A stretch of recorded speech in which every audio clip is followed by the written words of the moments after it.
नमस्कार दोस्तों, मैं जेपी डांडिया आप सभी का आपके अपने YouTube channel dandiya electrical study पर एक बार फिर से स्वागत करता हूं। दोस्तों, आज का टॉपिक बहुत ही इंपॉर्टेंट है। इतना इंपॉर्टेंट है कि आप लोगों के मन में जो एसी सर्किट पढ़ते हैं, एसी में आरएल पढ़ते हैं, आरसी पढ़ते हैं, आरएलसी सर्किट पढ़ते हैं, वहाँ एक इस प्रकार का टॉपिक आता है जो कि आप लोगों के मन में हमेशा कन्फ्यूज उत्पन्न करता है, जो कि आप लोगों के मन में हमेशा डाउट ही बनता है कि इसका सोल्यूशन कैसे होगा। आप लोगों ने एल सर्किट देखा, आप लोगों ने सी सर्किट देखा, आप लोगों ने प्योर आर सर्किट देखा, फिर आरएल सर्किट देखा, ठीक है ना, फिर आरसी सर्किट देखा, लेकिन उनमें आप लोगों ने देखा कि धारा कैसे होगी, वोल्टेज का मान क्या होगा, इंपीडेंस का मान क्या होगा, रिएक्टेंस का मान क्या होगा, पावर क्या होगी, पावर फैक्टर क्या होगा, उन सब के बारे में अध्ययन किया। लेकिन आप लोगों ने ये भी देखा था कि एक्सल का मान फ्रीक्वेंसी के समानुपाती होता है और एक्सी का मान फ्रीक्वेंसी के विलोमानुपाती होता है। तो ये दोनों को इस सर्किट में श्रेणी में संयोजित कर दिया जाए, जहाँ की रेजिस्टेंस का मान संयोजित नहीं करें, सिर्फ ओनली एल और सी इंडक्टेंस व कैपेसिटेंस को यदि सर्किट में श्रेणी में संयोजित कर दिया जाए तो सर्किट में क्या कंडीशन होगी, क्योंकि फ्रीक्वेंसी बढ़ाने से इंडक्टिव रिएक्टेंस का मान तो बढ़ेगा लेकिन कैपेसिटिव रिएक्टेंस का मान घटेगा, एक्सल का मान बढ़ेगा, एक्सी का मान घटेगा, तो परिपथ में कंडीशन क्या होगी, यही प्रश्न कंफ्यूज करता है आप लोगों के दिमाग में। तो एलसी सर्किट इतना इंपॉर्टेंट है कि जो पीछे सर्किट पढ़े उनका भी वर्गीकरण होगा, आज पढ़ रहे उनका भी वर्गीकरण होगा, और जो परिपथ में जो कंडीशन होगी किस प्रकार से कंडीशन उत्पन्न होगी और कौन सी फ्रीक्वेंसी ऐसी होगी जो परिपथ में इस प्रकार की कंडीशन उत्पन्न करेगी, जैसे कि एक्सल व एक्सी का मान बराबर करेगी। तो उस फ्रीक्वेंसी को पढ़ेंगे और उस परिपथ में वो कंडीशन पढ़ेंगे कि एक्सल एक्सी का मान कब बराबर होता है। इसलिए दोस्तों, वीडियो को लास्ट एंड तक देखते रहिए ताकि आपके मन में इस प्रकार का कन्फ्यूज उत्पन्न ही नहीं हो, और आप परीक्षा में जब भी इसका आंसर देने के लिए आप दिमाग खर्च करो तो आपको तुरंत वो क्वेश्चन का आंसर याद आ जाए कि हमने ये पढ़ा था। और दोस्तों, मैंने आपको अब तक जितना सिलेबस पढ़ाया है, जीरो लेवल से पढ़ाया है कि आप लोग जब भी यूपीपीसीएल मान लो, डीआरसी, टेक्निकल हेल्पर, इलेक्ट्रिशियन की एग्जाम, इलेक्ट्रिशियन से संबंधित जो भी एग्जाम देने के लिए जाते हो, तो इस प्रकार का कंफ्यूज ही नहीं छोड़ा मैंने आप लोगों के लिए कि आप लोग उसमें घुस के रहो और वहीं आप और दबे रह जाओ कि इससे बाहर निकलने की आपको दिमाग में मेमोरी नहीं घूमे कि सर ऐसी थोड़ी हमने पढ़ी ही नहीं, इसका आंसर कैसे देंगे। तो इस प्रकार के सारे डाउट ही क्लियर कर लो। तो आप लोग यदि मेरे साथ पढ़ते चले जाओगे, आप नोट्स बनाते चले जाओगे, तो ऐसी कोई एग्जाम नहीं होगी इलेक्ट्रिशियन से संबंधित जिसमें आप उसको क्वालिफाई नहीं कर पाओ और जिसमें आप अपना सिलेक्शन नहीं ले पाओ। इसलिए आप मेरे साथ पढ़ते जाओ, नोट्स बनाते जाओ, और वीडियो जो भी पढ़ाया जाता है बहुत ही इंपॉर्टेंट होता है, बहुत ही मोस्ट इंपॉर्टेंट होता है कि आज के वीडियो तो बहुत ही ज़्यादा इंपॉर्टेंट है। इसलिए वीडियो को लास्ट एंड तक देखो, क्योंकि बीच में स्किप कर देते हो तो आपको वो कन्फ्यूज और वो भ्रम ही रह जाता है, क्योंकि वीडियो को लास्ट एंड तक सारी मोस्ट बातें बताई जाती हैं। तो चलिए देखते हैं आज इस एलसी सर्किट में क्या होता है। तो एलसी सर्किट में क्या होगा, देखो आज पढ़ेंगे LC series circuit, LC series circuit पढ़ेंगे, सीरीज सर्किट आज इसका अध्ययन करेंगे। बहुत ही मोस्ट इंपॉर्टेंट क्वेश्चन है। और एलसी सीरीज सर्किट का मतलब कि एल और सी इंडक्टेंस और कैपेसिटेंस को श्रेणी क्रम में जोड़ेंगे, फिर इंडक्टेंस में क्या होगा और कैपेसिटेंस में क्या होगा, सारी बातें देखेंगे। तो क्या जोड़ेंगे आज जोड़ेंगे, एक तो देखिए आप बताता हूं आपको, ये तो इंडक्टेंस है और ये आपका कैपेसिटेंस है, ये कैपेसिटर है, दोनों को श्रेणी क्रम में जोड़ेंगे। फिर इन दोनों की कंडीशन देखते हैं कि कंडीशन क्या क्या है उत्पन्न होती है इसके अंदर। देखो मैं आप लोगों को सर्किट बना के दिखा देता हूं और फेजर डायग्राम के अनुसार, वेक्टर डायग्राम के अनुसार पूरी कंडीशन बताऊंगा आप लोगों को मैं। ये आप लोगों ने एसी लगाई, ये वोल्टेज और ये धारा प्रवाहित हुई इसके अंदर। ये अब आप लोग देखोगे ये क्या है, ये एल है, इंडक्टेंस है, ये क्या है, सी है, कैपेसिटेंस है। अब इंडक्टेंस के आर पार में कोई वोल्ट मीटर संयोजित करता हूं तो आप लोग बता सकते हैं कि जितना पढ़िए ये क्या दिखाता है, ये इंडक्टेंस के आर पार अक्रॉस जो वोल्टेज वो दिखाता है, जिसको बोलते हैं वी। और इसके आर पार यदि मैं कोई वोल्ट मीटर संयोजित करता हूं तो ये क्या दिखाता है, वीसी, इस कैपेसिटर के अक्रॉस जितना वोल्टेज होगा वो दिखाता है। ये कौन सा सर्किट है, सीरीज सर्किट है। ये कह सकते हैं क्या कि यदि इस प्रकार के एसी, यदि किसी एसी परिपथ में केवल इंडक्टेंस हो और केवल कैपेसिटेंस श्रेणी क्रम में संयोजित हो तो वह एलसी सीरीज सर्किट कहलाता है। तो यहाँ क्या मिलेगा, एल व सी श्रेणी में संयोजित होंगे। मैं जितनी बातें बताऊंगा आपको लिखूंगा, संयोजित होते हैं तो क्या कहेंगे, एलसी सीरीज सर्किट कहते हैं उसको। एक तो ये बात आगे देखो। अब आगे आप धीरे धीरे देखोगे, मैं आपको वो पीछे की बातें दोहराऊंगा जिससे कि आप प्योर इंडक्टेंस सर्किट पढ़ के आए हो और जिससे कि आप प्योर कैपेसिटेंस सर्किट पढ़ के आए हो, वहां आपको क्या क्या था। अब आप लोगों ने देखा था कि एल होता है, जिसे इंडक्टेंस होता है, उसमें विद्युत धारा का विरोध कौन करता है, आप लोगों ने देखा होगा उसमें विद्युत धारा का विरोध एक्सल करता है। और यहाँ विद्युत धारा का विरोध कौन करेगा, एक्सी करेगा। ये आप एक्स क्या है, रिएक्टेंस है। एक्सल इंडक्टिव रिएक्टेंस, कौन सा, कि इस किसी इंडक्टर द्वारा विद्युत धारा के परिवर्तनों का विरोध करना इंडक्टिव रिएक्टेंस कहलाता है। सी क्या है, एक्सी क्या है, किसी कैपेसिटर द्वारा विद्युत धारा के परिवर्तन में विरोध करना। ये देखा था आप लोगों ने, और ये भी देखा था कि एक्सल बराबर क्या होता है। ये आपको मैं दोहरा देता हूँ सारी बातें। एक्सल बराबर देखा था 2πfl, और या फिर उसको ये भी देखा था, या एक्सल बराबर होता है ओमेगा एल। फिर आप लोगों ने देखा एक्सी बराबर क्या होता है, ये भी आप देख चुके हो 1/2πfc, या फिर एक्सी बराबर होता है 1/ωc। ये देखा था आप लोगों ने, इतना देखा। इतना देखने के बाद आप लोगों ने ये भी समझ लिया होगा कि एक्सल समानुपाती होता है किसके, एक्सल समानुपाती एफ के होता है, और एक्सी समानुपाती 1/f होता है। मतलब कि एक्सी फ्रीक्वेंसी के विलोमानुपाती और एक्सल फ्रीक्वेंसी के समानुपाती। ये आप लोग अच्छी तरह देख चुके हो, पीछे भी देख चुके हो, अभी आप जान चुके हो। इतना देखने के बाद आता है, अब ये क्या कह सकते हैं कि एक्सल, या फिर ऐसे मान लो कि इंडक्टेंस व कैपेसिटेंस एक दूसरे के विपरीत होते हैं। क्यों होते हैं विपरीत, ये आप लोग मैं आपको बताऊंगा। यदि आप लोग ये देखोगे कि विपरीत क्यों होते हैं, मैं आप लोगों को इंडिविजुअल सर्किट बना के दिखाता हूँ, फिर आप लोगों को समझ में आएगा। जैसे मान लीजिए कि आप लोगों ने ये लिया, ये कौन सा सर्किट लिया, आप लोगों ने लिया ये एल सर्किट लिया। अब एल सर्किट में क्या था, ये एसी लगाई। एल सर्किट में क्या था कि धारा वोल्टेज से 90 डिग्री लैग होती है। ये पढ़ लिया आप लोगों ने, धारा वोल्टेज से 90 डिग्री लैग होती है। ठीक है, तो इसका ये क्या देखा था कि ये जैसे ये वोल्टेज है, वोल्टेज का मैग्नीट्यूड है, और धारा 90 डिग्री ये लैग, ये आई थी, कौन सी आई, ये वी एल है, और ये वी आई सी है, आई सी है। ये 90 डिग्री लैग थी। ये क्यों देखा, ये क्यों थी लैग, ये आप लोग जब सर्किट पढ़ोगे तो आपको समझ में आ जाएगा कि धारा वोल्टेज से 90 डिग्री लैगिंग होती है। किसमें, इस एल सर्किट में, एक्सल सर्किट में होती है। इसमें विद्युत धारा का विरोध एक्सल द्वारा होता है। फिर मैं आपको इंडिविजुअल दूसरा सर्किट बना के दिखाता हूँ। इन दोनों में कंडीशन क्या होगी दोस्तों, वीडियो लास्ट टाइम तक देखना बहुत ही अपना मोस्ट इंपॉर्टेंट है। अब मैं आपको ये दिखाता हूँ कि ये सी से लगाया, इसमें यदि आप सर्किट में अकेला इंडिविजुअली लगाते हो तो क्या होता है वो दिखाता हूँ आपको। देखो मैं ये लगाई एसी, ये सी है, यहाँ एक्सी है। इसमें धारा क्या होगी, देखो इसमें आप लोग देखोगे कि इसमें आई वोल्टेज से, आई वी से, किससे, इस वी सी से, आई वोल्टेज से 90 डिग्री लीड होती है, 90 डिग्री लीड होती है, मतलब अग्र होती है। ये इसमें, उसमें पश्च थी, इसमें अग्र है, ये कह सकते हैं। तो इसका ये क्या था, ये V और ये I जिसको एंटी क्लॉकवाइज चली है, तो ये होगी 90 डिग्री लीड। ये आप लोग देख चुके हो। तो इसलिए दोनों, ये तो धारा को, ये क्या चाहता है कि धारा लैग चले, और C क्या चाहता है, कैपेसिटर क्या चाहता है कि धारा लीड चले। इसलिए दोनों विपरीत हो गए ना।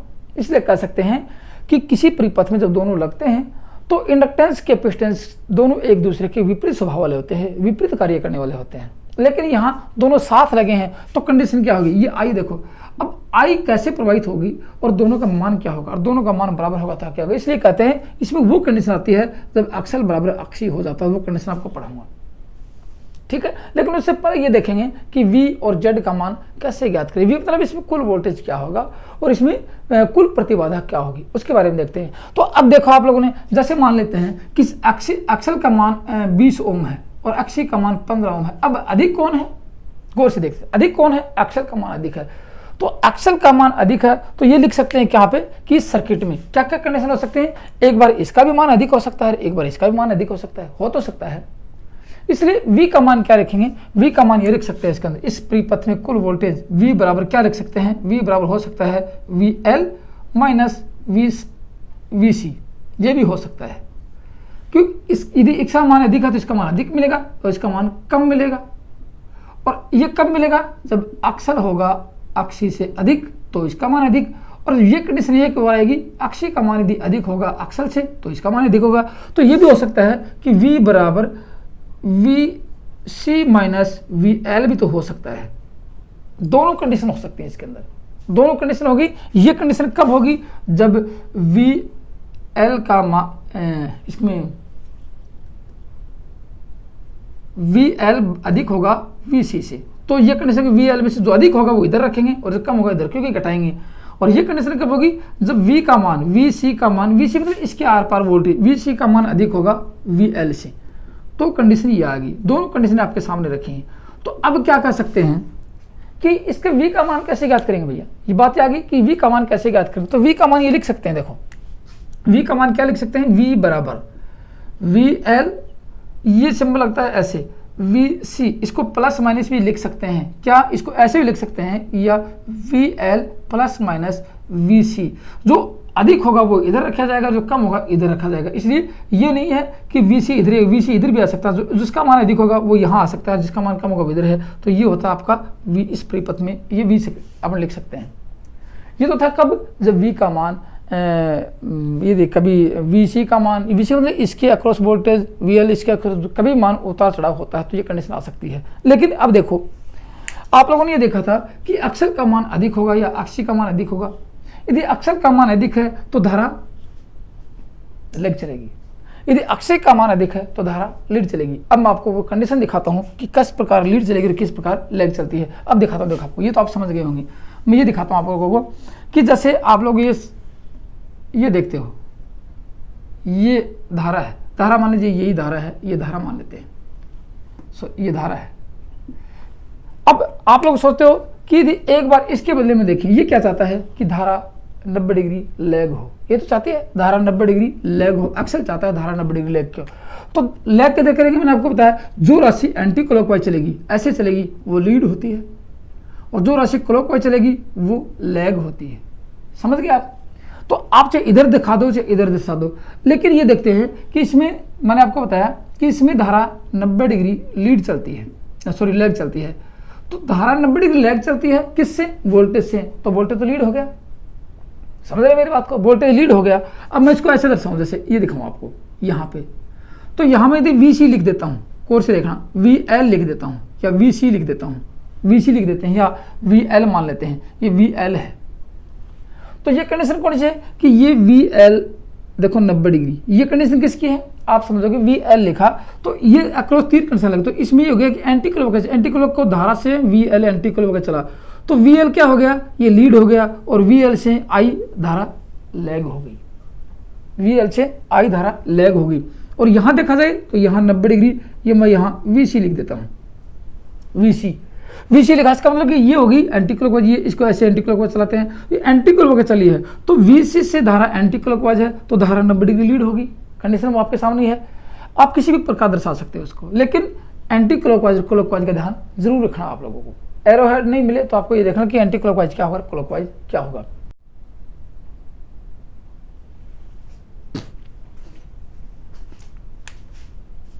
अब आप गौर से देखो कि अक्षर का मान अधिक कर देते हैं, क्या करेंगे, अक्षर का मान अधिक करते हैं, क्योंकि ये अक्षर, ये रहेगा अक्षर का मान अधिक करेंगे, वी का मान अधिक होगा। अब ये कंडीशन आती है कि अक्षर का मान अधिक करते हैं, अक्षर अधिक किया अक्षी से, गौर से देखना, अक्षर अधिक किया अक्षी से, अक्षर का मान अधिक है, तो बताओ धारा तो एक ही है दोनों में, धारा तो दोनों में एक है, तो क्या कहेंगे, धारा अब किधर होगी, धारा अब लेग होगी। ये इस कंडीशन में ये आती है कि अक्षर बड़ा होता है अक्षी से मान, तो धारा कैसे चलेगी, धारा वोल्टेज से, इस वोल्टेज से, ये है मेन वोल्टेज, इन दोनों की कंडीशन के अनुसार, तो ये होगी अक्षर अधिक होगा अक्षी से, तो धारा चलेगी लेग, लेकिन कितना, 90 डिग्री लेग नहीं चलेगी, क्योंकि इसने इसके मान को निरस्त किया। अब मान लीजिए कि इसका मान 15 ओम है, इसका मान 20 ओम है, गौर से देखना, इसका मान 15 ओम है, इसका मान 20 ओम है, तो क्या हो गई थी, इसका मान 0 कर देते तो 90 डिग्री लेके चली जाती, इसका मान 0 कर देते तो 90 डिग्री लीड चली जाती, लेकिन ऐसा नहीं है, इससे 15 ने इस 15 के मान को निरस्त किया, बच गया 5 के अनुसार वोल्ट धारा यहाँ भी आ सकती है, धारा यहाँ भी आ सकती है, ठीक है ना, क्योंकि वोल्टेज उठ के रहेगा तो वोल्टेज इधर भी आ सकता है, तो वोल्टेज इधर भी आ सकता है, तो क्या रहेगा, लैगिंग रहेगी। तो एक कंडीशन इसमें आ गई कि अक्षर का मान अक्षर से अधिक होगा तो वोल्टेज से धारा लैगिंग चलेगी, या फिर कंडीशन आएगी अक्षी का मान अधिक होगा अक्षर से, तो क्या होगा, धारा लीड चलेगी, धारा लीड चलेगी, ये पश्चगामी होगी और ये लीडिंग हो जाएगी। दो बातें याद रखना, इसमें दो कंडीशन आते हैं, एक बार इसका मान अधिक हो सकता है, एक बार इसका मान अधिक हो सकता है, लेकिन दो एक दूसरे के विपरीत होते हैं। तो क्या कर सकते हैं, धारा लैगिंग चलती है तो पावर फैक्टर क्या होगा बता सकते हैं, धारा लैगिंग चलती है, इसके अंदर ये होती है, धारा लैग चली है तो पावर फैक्टर लैगिंग होगा, ये होगा कोस फाई, आपका कोस फाई कैसा होगा, लैगिंग होगा। तो इस कंडीशन में पावर फैक्टर क्या होगा, इसका मान अधिक होगा तो पावर फैक्टर लैगिंग, और यदि इसका मान अधिक है तो पावर फैक्टर लीडिंग होगा। दो बातें आपसे ये पूछ जाएंगी, पावर फैक्टर क्या होगा, लीडिंग होगा, दोनों बातें पूछ जाएंगी इसमें। ठीक है, ये तो थी कभी उसकी बात जब इन दोनों का मान अलग अलग होता है। लेकिन पूछा जाए आपसे क्या कि इस परिपथ की कुल प्रतिबाधा क्या होती है, इस परिपथ में धारा के परिवर्तनों का विरोध कौन करता है, जिसको कहते हैं प्रतिबाधा। मैंने आपको बताया है, याद होगा आप लोगों को, कि जिस परिपथ में आर हो, एल हो, सी हो, यहाँ आर विरोध करता है, यहाँ एक्सएल विरोध करता है, यहाँ एक्सी विरोध करता है। लेकिन तीनों में से दो कोई एक साथ लग जाए, तीनों साथ लग जाएंगे तो विद्युत धारा के विरोध जेड करता है, जिसको बोलते हैं प्रतिबाधा। अब यहाँ कौन विरोध करेगा, यहाँ विद्युत धारा के परिवर्तनों का विरोध जेड करेगा, जिसको बोलते हैं प्रतिबाधा। तो इस परिपथ में प्रतिबाधा क्या होगी, एक्सल तो विरोध कर नहीं सकता क्योंकि साथ में अक्षी है, अक्षी विरोध कर नहीं सकता क्योंकि साथ में एक्सल है, दोनों नहीं कर सकते, तो विद्युत धारा के विरोध प्रतिबाधा करेगी। अब प्रतिबाधा होगी क्या, बहुत ही मोस्ट इंपोर्टेंट क्वेश्चन आते हैं, इसमें सारे के सारे क्वेश्चन इंपॉर्टेंट है। प्रतिबाधा क्या होगी, अब आप लोग देखोगे क्या कि आप लोगों ने ये देखा है, मैं इसको थोड़ा सा मिटा देता हूं। आप लोगों ने क्या देखा है कि V बराबर, ये देखा है कि VL प्लस माइनस VC, ये देखा है कि जिसका भी मान अधिक है वो इधर रखा जाएगा, इन दोनों की बात की है। अब धारा इसमें आई है, इसमें विरोध कौन कर रहा है, एक्सल कर रहा है। धारा आई है, इसमें विरोध कौन कर रहा है, एक्सी कर रहा है। तो इस परिपथ में ये हो सकता है, सबसे पहले हो सकता है आई बराबर आई वी आई एल और बराबर आई सी, तीनों में धारा तो अवश्य बराबर रहेगी। ये तो क्योंकि क्यों बराबर रहेगी, क्योंकि परिपथ श्रेणी है। तो इस परिपथ में इस वी एल का मान कैसे ज्ञात करेंगे, वी एल का मान ज्ञात करेंगे आई इंटू एक्सल, क्योंकि V बराबर होता है I इंटू आर, और R के बदले में यहाँ एक्सल है और I दोनों में समान है, ये होगा ये, और I इंटू क्योंकि I दोनों में बराबर है, ये लिख सकते हैं एक्सी। ये हो गया, मेरी बातें गौर से सुनते चले जाना आप, एक एक पॉइंट टू पॉइंट। अब देखोगे आप लोग, इसमें I कॉमन आ गया तो लिख सकते हैं V बराबर I लिया कॉमन, और ये एक्सल, ये एक्सी। ठीक है, किसका मान ज्ञात कर रहे हैं, इस परिपथ में कुल प्रतिबाधा का मान ज्ञात करेंगे, कुल प्रतिबाधा क्या होगी। ठीक है, कुल प्रतिबाधा की बात कर रहे हैं। अब ये हो गया बात दोनों में, तो अब V बराबर इसको पक्षांतरण कर देते हैं, और ये आ गया I, फिर बच गया एक्सल, ये बच गया एक्सी। ठीक है, ये बच गया एक्सी, और इसके बराबर होता है क्या, इसके बराबर होता है जेड, V बटे I बराबर जेड होता है, तो ये बच गया जेड एक्सल, ये एक्सी, ये हो गया दोनों का मान। अब देखो ये तो अधिक और कम की वजह से हो गया, लेकिन इसमें आप लोग इस दोनों का मान बराबर हो जाएगा, वो कंडीशन बताऊंगा। ये तो कब आता है, जब इन दोनों का मान आता है। लेकिन जेड का मान एक्चुअल क्या होगा, क्योंकि यहाँ यदि प्योर इंडक्टेंस प्योर रेजिस्टेंस का मान 0 कर देते हैं तो कंडीशन ये आती है आपकी। लेकिन इसमें कुछ न कुछ 1-2%, क्योंकि प्योर शुद्ध परिपथ तो है नहीं, कुछ 1-2% इसमें रेजिस्टेंस रहेगा। वो रेजिस्टेंस रहेगा तो कंडीशन क्या आएगी वो आपको बताऊंगा अभी। ठीक है, तो ये कंडीशन कब आती है, इस परिपथ में कुल प्रतिबाधा आ गई, कुल मतलब कि इसमें वोल्टेज आ गया। ये तो कब आती है कि दोनों का मान उतार चढ़ाव होगा। तो आगे देखते हैं क्या होता है। यहाँ एक्सल का मान 20 ओम दिखाया मैंने आपको, यहाँ एक्सी का मान 15 ओम दिखाया। तो फिर इसका मान यदि 20-25 होता है, इसका 20 होता है, तो मैंने आपको बताया था कि किसका मान अधिक होकर किसका मान कम होगा, तो वोल्टेज क्या होगा, प्रतिबाधा क्या होगी, वो बताया था। लेकिन अब ये देखेंगे इन दोनों का मान बराबर हो जाए, एक्सल बराबर एक्सी हो भी सकता है। अब क्यों होगा वो आपको कंडीशन बताऊंगा। तो क्या कर सकते हैं, यदि इस परिपथ में, मेरी बातें गौर से सुनना, यदि इस परिपथ में एक्सल बराबर एक्सी हो जाए, एक्सल का मान एक्सी के बराबर हो जाए, तो परिपथ का कुल रिएक्टेंस क्या होगा। ये भी रिएक्टेंस है, ये क्या है, ये कैपेसिटिव रिएक्टेंस है, ये क्या है, इंडक्टिव रिएक्टेंस है। कैपेसिटिव रिएक्टेंस और इंडक्टिव रिएक्टेंस दोनों आपस में विरोधी स्वभाव के होते हैं, क्योंकि इसमें धारा लीडिंग चलती है, इसमें और इसमें चलती है लैगिंग, दोनों एक दूसरे को निरस्त कर देंगे। इसलिए निरस्त कर देंगे तो एक्सल ने एक्सी को, ये बराबर हो जाएंगे, तो एक्सल ने एक्सी को निरस्त किया, तो यहाँ क्या एक्स का मान क्या बच गया, 0 बच गया। तो क्या कर सकते हैं, रिएक्टेंस इस परिपथ का कुल रिएक्टेंस, कुल प्रतिघात का मान 0 हो जाएगा। यदि इस परिपथ में, फिर दोबारा सुना मेरी बात, यदि मैं लिख देता हूं कोई बात नहीं है, कि यदि एक्सल बराबर एक्सी हो जाए, अब होगा क्यों वो आपको बताऊंगा मैं, हो जाए तो एक्स का मान क्या होगा, रिएक्टेंस बराबर 0 हो जाएगा। एक तो कंडीशन ही आती है, रिएक्टेंस का मान 0 हो जाएगा। इसमें विद्युत धारा का परिवर्तनों का विरोध करने वाला कोई नहीं बचा इसमें, क्योंकि इसने इसको निरस्त कर दिया। अब बताओ इस परिपथ में विद्युत धारा का विरोध कौन करेगा, कोई नहीं करने वाला है। तो ये कंडीशन आती कब है, ये बताता हूँ, ये कंडीशन कब आएगी और क्यों आएगी। ठीक है, अब इस कंडीशन की बात बताऊँ आप लोगों को, गौर से सुनता मेरे। एक एक पॉइंट पॉइंट मेरी बात गौर से सुनते चले जाना, फिर आपको बताता हूँ कंडीशन क्यों आती है, कब आती है। ठीक है, तो अब देखो पहले तो ये लिख लो कि एक्सल बराबर एक्सी हो जाए। यदि एलसी सर्किट में किसी एसी परिपथ में एक्सल का मान एक्सी के बराबर हो जाए तो एक्स का मान 0 हो जाएगा, और एक्स का मान 0 हो जाता है तो इस परिपथ को कहते हैं अनुनाद परिपथ, जिसको बोलते हैं रेजोनेंस सर्किट। क्या कहेंगे? रेजोनेंस सर्किट कहते हैं। काफी बार पूछा जाता है रेजोनेंस सर्किट किसे कहते हैं, तो एक रिजल्ट ये निकल के आता है कि रेजोनेंस सर्किट क्या होता है, अनुनाद परिपथ क्या होता है, अनुनाद परिपथ में क्या होता है। अनुनाद परिपथ में एक्सल का मान एक्सी के बराबर होता है। अब क्यों होता है वो अब बताता हूं आपको मैं क्यों होता है। देखो आप लोगों ने क्या देखा कि एक्सल का मान एक्सल समानुपाती होता है किसके? एफ के, और एक्सी समानुपाती होता है 1/f के। दो कंडीशन आप जान चुके हो। ठीक है, अब देखो आप लोगों ने क्या देखा, ये देखा, मैं आपको फिर बताऊंगा आपको। आप लोगों ने देखा कि एक्सल बराबर एक्सी, ये देख रहे हो फिलहाल आप ये देख रहे हैं कि इस परिपथ में क्या होगा, एक्सल का मान 20 ओम और एक्सी का मान भी 20 ओम कर देते हैं, तो कंडीशन क्या आएगी, एक्सल एक्सी बराबर हो जाएगा तो कंडीशन क्या आएगी वो बताता हूं। अब एक्सल बराबर क्या होता है, देखो एक्सल बराबर होता है 2πfl, ये समझ चुके हो आप लोग, और एक्सी बराबर क्या होता है 1/2πfc, ये होता है। मैं यहां इन दोनों का मान रख देता हूं, क्या रखेंगे कि 2πfl बराबर 1/2πfc, कुछ नहीं किया मैंने, बस मान रखा है। ठीक है ना, ये मान रखा है। अब इन मान को यदि आप हल करोगे, देखो इसको हल करते हैं, इसको हल करेंगे तो क्या आएगा, यहां मैं नीचे एक लगा के बताता हूं आपको, इसको वज्र गुणा कर देंगे। मेरी बात एक एक पॉइंट टू पॉइंट सोचते जाएंगे। अभी बहुत मोस्ट इंपॉर्टेंट चीज निकल के आने वाली है, बहुत एक अच्छा रिजल्ट निकल के आने वाला है, जो कि परीक्षा में काफी बार कंफ्यूज करता है, और आपको ये समस्या भी आएगी कि इसका सॉल्यूशन कैसे करेगी। ये समस्या आएगी, इसमें होगा क्या, बहुत कुछ निकलने वाला है भी इसके अंदर।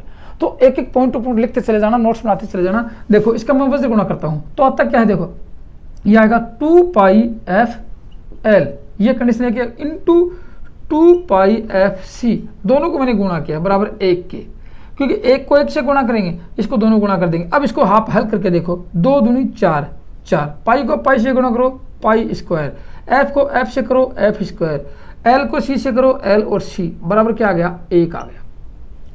इसका रिजल्ट ये निकल के आ गया।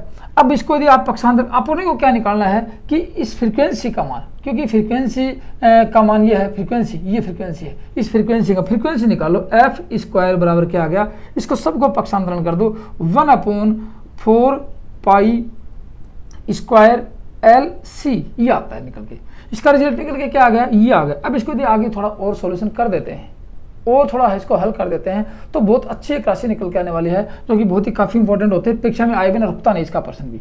ठीक है, तो अब देखो इसके बारे में क्या लिखेंगे, देखो 4, अब थोड़ा सा ये लिख देते हैं, एफ बराबर क्या आएगा 1/, देखो 4 आ गया, पाई स्क्वायर आ गया, एल आ गया और सी आ गया, और ये इस स्क्वायर को हटा के इसके ऊपर क्या लगा दिया, रूट लगा दिया।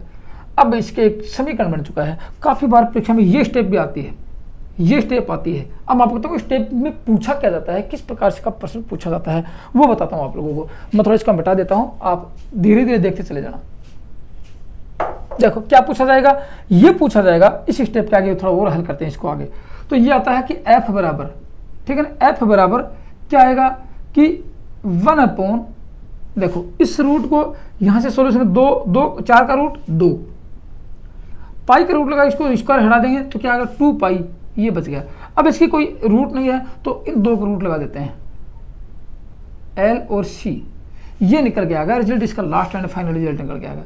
तो ये क्या है, ये एफ आया, ये क्या फ्रीक्वेंसी है, कौन सी फ्रीक्वेंसी है, काफी बार पूछा जाता है कौन सी फ्रीक्वेंसी है, ये इसको कहते हैं रेजोनेंस फ्रीक्वेंसी। क्या कहेंगे, रेजोनेंस फ्रीक्वेंसी, जिसको हिंदी में कहते हैं अनुनाद आवर्ती किसे कहते हैं।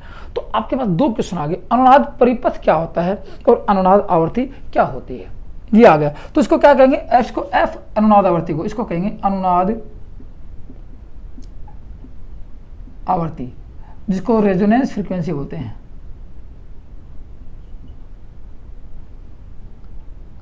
ये रेजोनेंस फ्रीक्वेंसी आ गई।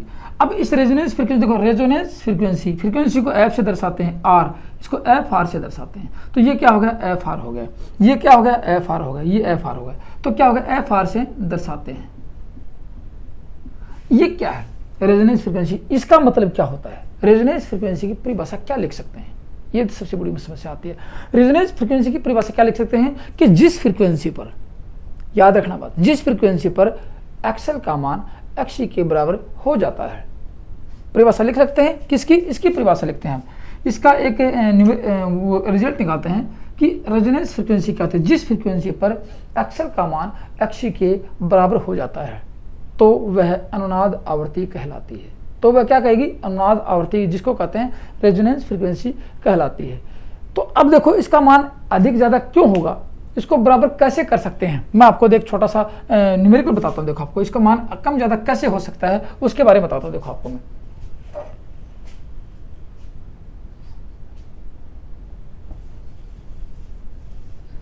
देखो ये हो सकता है, जैसे कि मान लीजिए कि इसका मान कितना है, जैसे इसमें एक्सएल का मान, देखो एक्सएल बराबर एक्ससी किया आप लोगों ने, एक्सएल का मान 20 ओम मान लेता हूँ मैं, बराबर कैसे होता है आपको बताता हूँ, और एक्ससी का मान लेता हूँ आपको 30 ओम, दोनों बराबर तो नहीं है, तो इसका कंडीशन अधिक है, किसका, इसकी कंडीशन अधिक है। अब बताओ एक्सएल की एक्ससी का मान अधिक है तो फिर इसमें धारा कैसे होगी, लीडिंग होगी, पावर फैक्टर क्या होगा, लीडिंग होगा, क्योंकि कंडीशन क्या है, एक्ससी का मान एक्सएल से अधिक है, ये कंडीशन आई है। अब मान लीजिए कि इसकी फ्रीक्वेंसी कितनी लगाई, 50 हर्ट्ज फ्रीक्वेंसी लगाई है, 50 से आप लोग 51 हर्ट्ज कर देते हो, तो मान लीजिए कि इसका मान बढ़ के आ गया 21 ओम और इसका मान हो गया 29, क्योंकि घटेगा, एक्ससी का मान, ये क्या है, एक्ससी का मान घटेगा, ये 29 ओम आ गया। अब मान लीजिए कि मैंने इसको 51 किया, 50 से 51 से मैंने 55 कर दिया, तो 55 कर देगा, मान लीजिए कि इसका मान 25 ओम आ गया और इसका भी 25 ओम आ गया, बोलो बराबर हुआ कि नहीं हुआ। तो फ्रीक्वेंसी के उतार चढ़ाव से ये कंडीशन आ सकती है, फ्रीक्वेंसी का उतार चढ़ाव कर देंगे तो एक कंडीशन आ सकती है। अब दोनों का मान बराबर हुआ कि नहीं हुआ, दोनों का मान बराबर होते ही ये कंडीशन आएगी। अब ये फ्रीक्वेंसी जो 55 फ्रीक्वेंसी है, पहले कितनी थी, 50 है, लेकिन 55 फ्रीक्वेंसी पे, 55 हर्ट्ज फ्रीक्वेंसी पे इन दोनों का मान बराबर हुआ है, तो इस 55 हर्ट्ज को क्या कह सकते हैं, एफ आर। ये क्या थी, ये सिर्फ ओनली फ्रीक्वेंसी थी परिपथ की, लेकिन एफ आर क्या है, ये इन दोनों का मान बराबर क्या है, इसको कहते हैं रेजोनेंस फ्रीक्वेंसी, जिसको एफ आर से दर्शाते हैं, जिसकी इकाई हर्ट्ज होती है। तो परिभाषा समझ गए होंगे आप लोग कि रेजोनेंस फ्रीक्वेंसी कैसे, दो परिभाषाएं आपके सामने हैं। अनुनाद परिपथ किसे कहते हैं, जिस परिपथ में एक्सएल का मान एक्ससी के बराबर हो जाता है वह अनुनाद परिपथ कहलाता है, और जिस फ्रीक्वेंसी पर इन दोनों का मान बराबर हो जाता है वह रेजोनेंस फ्रीक्वेंसी कहलाती है। दोनों कंडीशन आपके सामने आई हैं। तो यही प्रश्न काफी बार पूछा जाता है, निम्न में से रेजोनेंस आवृत्ति को कैसे ज्ञात करेंगे, तो एफ आर बराबर 1/2 पाई √LC होता है, याद रखने वाली बात है। और काफी बार न्यूमेरिकल भी पूछा जाता है कि किसी परिपथ में 50 हर्ट्ज फ्रीक्वेंसी है, एक्सएल का मान 20 ओम है, या जो भी देंगे, एक्ससी का मान 30 ओम है, तो किस फ्रीक्वेंसी पर इन दोनों का मान बराबर हो जाएगा। तो आपको इतना उतार चढ़ाव करने की जरूरत नहीं, सीधा शॉर्टकट लिखो 2 पाई √LC और इसका मान निकाल के छोड़ दो, यहाँ वो फ्रीक्वेंसी मिल जाएगी आपको कि जिस फ्रीक्वेंसी पर दोनों का मान बराबर होगा। तो काफी बार न्यूमेरिकल पूछा जाता है, तो घबराने की और चिंतित होने की जरूरत नहीं है, क्योंकि यहाँ इसी प्रकार से कंप्लीट कोर्स करवाया जाता है। इसलिए आप मेरे साथ पढ़ते चले जाओगे तो भविष्य में आपके कैसी कोई समस्या ही नहीं आएगी जिससे कि आप चिंतित हो और आप आंसर देने के लिए, मतलब कि आपको आंसर देते कुछ झिझक उत्पन्न हो। इसलिए नो टेंशन से आप पढ़ते रहो और अपने सफलता को प्राप्त करने के लिए मेहनत करते रहो, ठीक है। तो आगे और देखते हैं कि कंडीशन क्या क्या होती है इसके। तो अब देखो इसका निष्कर्ष क्या निकलता है, मैं इस परिपथ का आपको अब निष्कर्ष बताता हूँ कि और भी क्या कंडीशन उत्पन्न हो सकते हैं। आप लोगों ने क्या देखा कि जब इसका मान अधिक होता है, इससे एक्सएल का मान एक्ससी से अधिक है तो धारा लेगिंग चली जाएगी, एक नंबर बात। यदि एक्ससी का मान अधिक है तो धारा लीडिंग चली जाएगी, इसका मान अधिक होगा तो पावर फैक्टर लेगिंग हो जाएगा, इसका मान अधिक होगा तो पावर फैक्टर लीडिंग चला जाएगा। मैं निष्कर्ष बता रहा हूँ, ठीक है ना। तो मैं सारी बातें लिख देता हूँ आपको यहाँ पे सारी बातें मैं लिख के देता हूँ कि कैसे कैसे क्या कंडीशन आपके सामने उत्पन्न होगी। देखो एक्सएल का मान एक्ससी से अधिक होगा तो क्या होगा, धारा लैगिंग होगी, एक तो याद रखना बात। और कोस फाई क्या होगा, कोस फाई का मान भी लैगिंग होगा। कितना लैगिंग होगा वो तो सर्किट की कंडीशन बताएगी कि एक्सएल का मान कितना है। यदि एक्ससी का मान एक्ससी से अधिक होगा तो क्या होगा, धारा लीडिंग चलेगी, वोल्टेज से धारा लीडिंग चलेगी। और कोस फाई क्या होगा, पावर फैक्टर का मान क्या होगा, पावर फैक्टर का मान लीडिंग होगा, अग्रगामी होगा। दो बातें आ गई, ठीक है ना। और एक्सएल का मान एक्ससी के बराबर हो जाता है तो क्या होता है, गौर से सुनना, एक्ससी का तो कि अब क्या बचा, न तो लीडिंग चलेगी और न लैगिंग चलेगी। ठीक है ना, वो परिपथ आ गया कौन सा, अब ये परिपथ आ गया। मैं आपको थोड़ी देर पहले बताया था कि सर्किट ये आ गया यहाँ से, ये मैंने आपको सर्किट बताया था, ये सर्किट कि ये VL था और ये VC था और ये धारा थी, इसने इसको निरस्त किया, धारा वापस अपने स्थान पर आएगी, ये क्या R, तो कुछ R मिलेगा। अब कंडीशन आ गई अक्सर बराबर अक्षय, क्या होगा, अनुनाद परिपथ होगा, क्या होगा, अनुनाद परिपथ होगा। अब अनुनाद परिपथ होगा तो कंडीशन ही क्या आएगी, अनुनाद परिपथ होगा तो कौन सी फ्रीक्वेंसी पर, इस फ्रीक्वेंसी पे होगा। तो यहाँ क्या होगा, इस कंडीशन में क्या होगा, x बराबर 0 हो जाएगा, 0 हो जाएगा, लिखते चले जाना, रिएक्टेंस का मान, प्रतिघात का मान 0 हो जाएगा। अब देखो प्रतिघात का मान जब 0 होता है, गौर से सुना मेरी बात, तो आप लोग एक फॉर्मूला पढ़ के आए हो कि z बराबर होता है R² प्लस अक्सल प्लस माइनस, या ये ऐसे लगा देते हैं का,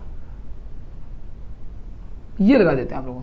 अब यहाँ अक्सर का मान 0 है तो कंडीशन क्या थी, अक्सर देखो x का मान 0 है ना, तो लिख सकते z बराबर होता है R² प्लस अक्सल या x का होल स्क्वायर का रूट, ये होता है। और यहाँ अक्सर बराबर 0 हो चुका है तो z बराबर क्या हो गया, z बराबर ये हो गया, मेरी बातें लिखते जाना कि R² प्लस 0, क्योंकि x ये हो गया, x का मान 0, ये आ गया रूट।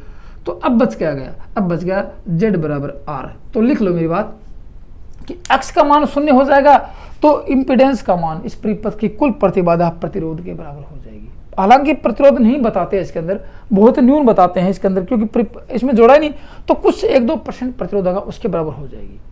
तो कंडीशन आ गई, इस परिपथ में कौन सी सर्किट रेजोनेंस हो जाता है, यहाँ से इस कंडीशन रेजोनेंस हो जाता है तो क्या होगा, परिपथ का परिणामी प्रतिघात 0 हो जाता है। अक्सर का मान 0 होने पर परिपथ की प्रतिबाधा उसके प्रतिरोध के बराबर हो जाती है, और प्रतिरोध का मान लगभग 0 होता है। यह बात है, प्रतिरोध का मान लगभग 0 होता है तो z का मान भी लगभग 0 के बराबर होता है। यदि प्रतिरोध का मान 0 है, z का मान z बराबर न्यूनतम हो जाएगा, z बराबर बहुत न्यून हो जाएगा, बहुत कम मान हो जाएगा, ये तो नहीं कह सकते 0 हो जाएगा क्योंकि कुछ प्रतिरोध मिलेगा। इस z का मान 0 कम हो जाता है। अब आपको पता है यदि धारा का R बराबर यदि कम होता है तो धारा बराबर क्या होगा, बहुत अधिक होगी। तो परिपथ में धारा का मान लिख लो, एक बात और, परिपथ में I बराबर अधिकतम हो जाएगी,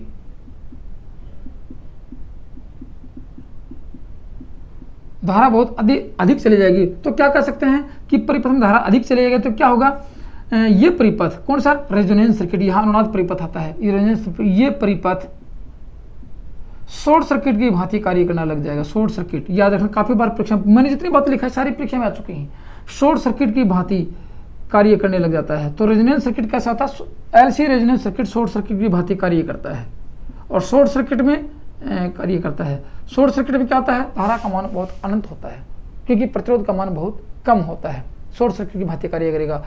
तो अब देखो शॉर्ट सर्किट की भांति कार्य करता है क्योंकि अब इसमें न तो धारा लीडिंग गई और न धारा लेगिंग गई, तो परिपथ में धारा कहाँ रहेगी, अब परिपथ में धारा यूनिटी रहेगी। तो लिख सकते हैं इस कंडीशन में आके धारा यूनिटी हो जाएगी, और धारा यूनिटी तो कोस फाई, इस परिपथ का प्रतिरोध क्या होगा, कोस फाई, पावर फैक्टर का मान 1 हो जाएगा। ये कंडीशन निकल आती है, पावर फैक्टर का मान 1 हो जाएगा। तो रेजोनेंस सर्किट का पावर फैक्टर क्या होता है, 1 होता है। अक्सल व अक्षय बराबर हो जाते हैं तो पावर फैक्टर क्या होता है, मैंने आपको पावर फैक्टर पढ़ाई थी, यूनिटी पावर फैक्टर जब पढ़ाया था तो पूरी कंडीशन बताई थी कि कहाँ कहाँ क्या कंडीशन होगी। रेजोनेंस सर्किट का पावर फैक्टर 1 होता है, अक्सल व अक्षय का मान बराबर हो जाता है तो पावर फैक्टर 1 होता है, अनुनाद सर्किट का पावर फैक्टर 1 होता है, धारा का मान अधिक हो जाता है, ठीक है ना। ये कंडीशन मैंने आपको बताई थी। तो दोस्तों ये तो था आपका एल सर्किट, जो कि मैंने आपको बहुत अच्छी कंडीशन बताई है, जो कि बहुत अच्छी बातें बताई हैं। तो दोस्तों परीक्षा में लगभग आने की संभावना हरदम बनी, जो भी क्वेश्चन टिपिकली आएगा वो यहाँ से उठ के आता है। तो ऐसी बात नहीं, रेजोनेंस सर्किट आपके सामने दोबारा आएगा क्योंकि आरएल सर्किट पढ़ेंगे तब रेजोनेंस सर्किट का फिर वर्गीकरण करेंगे आपके सामने, लेकिन उससे पहले कि आप अच्छी तरह समझ जाओ कि रेजोनेंस सर्किट होता क्या है, समझ गए। तो दोस्तों ये तो था आपका एलसी सीरीज सर्किट। अगले वीडियो में देखेंगे आरएलसी सीरीज सर्किट क्या होता है। तो दोस्तों इसी प्रकार इलेक्ट्रिशियन थ्योरी मान लो या इलेक्ट्रॉनिक थ्योरी का मान संपूर्ण सिलेबस का अध्ययन नियमित पैटर्न के आधार पर कंप्लीट पॉइंट टू पॉइंट करने अपने पढ़ने के लिए डांडिया इलेक्ट्रिकल स्टडी चैनल को सब्सक्राइब जरूर कर लें। और दोस्तों वीडियो पसंद आया है तो लाइक जरूर कर दो और अपने दोस्तों में शेयर कर दो। थैंक यू, धन्यवाद।